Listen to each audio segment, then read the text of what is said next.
Assalamualaikum warahmatullahi wabarakatuh. Halo semuanya, perkenalkan nama saya Sado Azhar Prasetyo dari Sekolah SMA Negeri 1 Taman Sidoarjo. Pada kesempatan kali ini saya mewakili sekolah saya yaitu SMA Negeri 1 Taman Sidoarjo dalam lomba cerdas cermat pendidikan karakter yang diadakan oleh Jawa Pos, Jawa Timur pada tahun 2024. Baik, langsung saja kita ke soal uraian yang pertama. Pendidikan karakter memiliki manfaat yang sangat penting dalam membentuk generasi yang berkualitas dan memiliki moral yang baik. Apa saja menurut Anda manfaat yang didapatkan oleh pelajar? Baik, manfaat pendidikan karakter bagi pelajar yang pertama. Pendidikan karakter dapat mengembangkan moral yang baik, membantu pelajar memahami nilai-nilai moral yang positif seperti kejujuran, tanggung jawab, kedisiplinan, maupun rasa empati terhadap orang lain atau masyarakat sekitar. Yang kedua, pendidikan karakter dapat mengasah keterampilan sosial, di mana pendidikan karakter dapat membantu siswa untuk berinteraksi yang dengan baik dengan orang lain, menghargai perbedaan, dan mampu bekerja sama dalam tim. Yang ketiga, pendidikan karakter dapat meningkatkan prestasi akademik, di mana pendidikan karakter seperti disiplin dan tanggung jawab dapat memotivasi pelajar untuk belajar dengan tekun dan fokus untuk meningkatkan nilai akademik mereka di lingkup sekolah. Itu pun juga dengan bantuan oleh Bapak Ibu guru di sekolah maupun orang tua di sekolah. Itulah mengapa pendidikan karakter dapat memberikan manfaat yang sangat amat banyak bagi pelajar, terutama pada generasi pada saat ini. Baik, langsung saja kita menuju ke soal uraian yang kedua. Bagaimana pendidikan karakter dapat membantu individu untuk mempertahankan integritas dan moralitas dalam kehidupan mereka? Baik, pendidikan karakter mengajarkan prinsip-prinsip moral yang menjadi landasan bagi individu dalam bertindak. Nilai-nilai seperti kejujuran, tanggung jawab, hingga rasa hormat diajarkan sejak dini, sehingga pelajar dapat memahami konsekuensi moral dari setiap tindakan mereka yang mereka lakukan. Dengan dasar ini, mereka lebih cenderung untuk mempertahankan integritas dalam situasi apapun, baik dalam kehidupan pribadi maupun profesional, karena nilai-nilai tersebut sudah tertanam dalam diri mereka masing-masing, di mana pendidikan karakter harus banget untuk menanamkan integritas dan juga mempertahankan moralitas dalam kehidupan mereka, karena pendidikan karakter sendiri sudah mengajarkan nilai-nilai yang banyak loh. Jadi kita sebagai pelajar harus dapat memahami dan juga mengamalkan dari nilai-nilai moral dalam pendidikan karakter tersebut untuk menunjang kehidupan kita ke generasi berikutnya. Baik, langsung saja kita menuju soal uraian yang ketiga. Bagaimana pendidikan karakter dapat membantu meningkatkan hubungan antar individu? Bagaimana ya? Jadi, mohon izin untuk menjawab sebelumnya. Pendidikan karakter dapat menekankan pentingnya rasa empati, rasa hormat, dan kemampuan untuk mendengarkan dan juga berkomunikasi. Ini mendorong pelajar untuk lebih memahami orang lain, menghargai perbedaan, dan bekerja sama dengan lebih baik. Akibatnya, hubungan antar individu dapat berkembang dengan lebih positif, penuh kepercayaan, dan harmonis. Pendidikan karakter juga menanamkan pentingnya komunikasi yang baik dan penyelesaian konflik secara konstruktif. Pada intinya, pendidikan karakter ini dapat mendekatkan antar individu dengan rasa empati kita, dengan cara kita berkomunikasi yang baik kepada orang lain.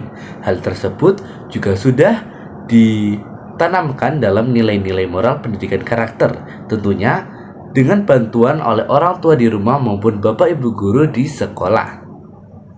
Baik, selanjutnya soal keempat dari uraian tersebut. Keterhadiran teknologi digital, kecerdasan buatan, big data, otomatisasi, dan konektivitas virtual tentunya akan membawa dampak yang positif maupun negatif. Menurut Anda, masih relevankah nilai-nilai Pancasila sebagai bintang penuntun atau telah diusangkan zaman? Berikan argumen Anda. Baik, nilai-nilai Pancasila tetap relevan meskipun teknologi terus berkembang. Di tengah tantangan globalisasi dan perkembangan teknologi seperti kecerdasan buatan dan lain-lain, Pancasila tetap memberikan landasan moral dan etika yang kuat untuk menghadapi perubahan. Contohnya nilai-nilai Pancasila seperti sila kedua, yaitu kemanusiaan yang adil dan beradab, di mana dapat menjadi panduan dalam penggunaan teknologi agar tetap menghargai hak asasi manusia. Dan juga kita dapat mengambil contoh pada sila ketiga Indonesia, yaitu Persatuan Indonesia, yang dimana mengingatkan kita untuk menjaga toleransi sosial di tengah keberagaman virtual. Jadi Pancasila bukanlah nilai yang usang, melainkan lebih penting untuk dijadikan acuan moral di era modern ini. Pada intinya, Pancasila ini menjadi landasan moral kita untuk beretika dan juga menghadapi teknologi-teknologi baru yang akan datang di masa depan. Pastinya di masa depan akan banyak teknologi-teknologi terbarukan atau teknologi buatan dari manusia yang dapat mengecohkan kita. Tentunya Pancasila dapat menjadi landasan moral yang dimana kita harus mengamalkan nilai-nilai Pancasila untuk menghadapi teknologi-teknologi yang akan datang. Baik, kita sudah berada di soal terakhir atau soal kelima. Setiap orang akan ada masanya, dan setiap masa akan ada orangnya. Anda sebagai generasi muda yang 10 sampai dengan 20 tahun lagi akan muncul sebagai generasi penerus. Tentunya tantangan yang akan kalian hadapi akan lebih berat. Langkah konkret apa yang akan Anda lakukan untuk Anda tularkan kepada adik-adik Anda, junior Anda, sehingga Pancasila tetap menjadi benteng utama untuk menjaga negeri ini, seperti yang telah diamanatkan oleh para pendahulu kita? Baik, mohon izin untuk menjawab. Langkah konkret kita sebagai pelajar untuk menjaga relevansi Pancasila di masa yang akan datang, kita sebagai pelajar bisa menjadi teladan dalam berperilaku. Sebagai generasi muda, penting untuk mencontohkan penerapan nilai-nilai yang sudah tergandung dalam Pancasila kehidupan sehari-hari, baik dalam keluarga, lingkungan sosial, di lingkungan kemasyarakat maupun di sekolah. Kita sebagai pelajar harus bisa menjadi contoh yang terdepan, karena pendidikan karakter sudah mengajarkan kita moral-moral yang positif, di mana kita harus menjalankan moral-moral tersebut karena moral tersebut positif untuk dijalankan di masa yang akan datang. Itulah mengapa kita harus sebagai generasi muda untuk saat ini harus menjadi contoh untuk adik-adik kita di masa yang akan datang. Dan juga kita dapat mengintegrasikan nilai Pancasila dalam pendidikan dan teknologi, di mana mengembangkan program edukasi atau aplikasi teknologi yang mendorong pemahaman dan penerapan nilai-nilai Pancasila pada generasi muda, agar generasi muda tidak lupa nih dengan mengamalkan nilai-nilai Pancasila. Baik, sekian penjabaran uraian saya pada kesempatan kali ini. Mohon maaf jika ada salah kata dari saya yang disengaja maupun tidak disengaja.